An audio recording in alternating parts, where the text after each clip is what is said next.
আমি football support করি না, আমি মেসি নেইমার এসব প্লেয়ারকে ছোট দাজ্জাল মনে করি। দাজ্জাল আসার আগে এগুলো ছোট ছোট দাজ্জাল এসেছে। কারণ একটা প্লেয়ার যদি আপনার মতো হাজার হাজার যুবককে মুহূর্তের মধ্যে পাগল করে দিতে পারে, আপনি দাজ্জাল আসতে ঈমান দিয়ে দিবেন।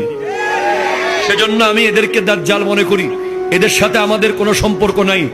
এরা কোনোভাবেই আমাদের মুসলমানদের অনুসরণীয় ব্যক্তি হতে পারে। আমাদের অনুসরণীয় ব্যক্তি হলেন সিদ্দিক আকবর। কথা বলেন ঠিক কিনা বলেন? ফারুকে আজম ভাই বেঠিক হলে বেঠিক বলে দিয়ে, ঠিক হলে ঠিক বলে, নাহলে বেঠিক বলে দেন, অসুবিধা কি?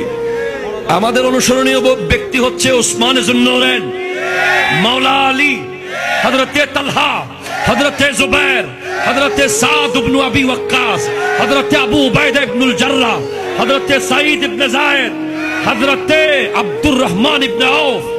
এরপরে যদি অনুসরণ করতে চান, অনুসরণ করেন গাউসে সামদানি, কুতবে রব্বানি, শাহবাজ লামকানি, শেখুল জিন্ন ওয়াল ইনস, শেখুল কুল, হুজুর শেখ সুলতান সৈয়দ আব্দুল কাদের জিলানী।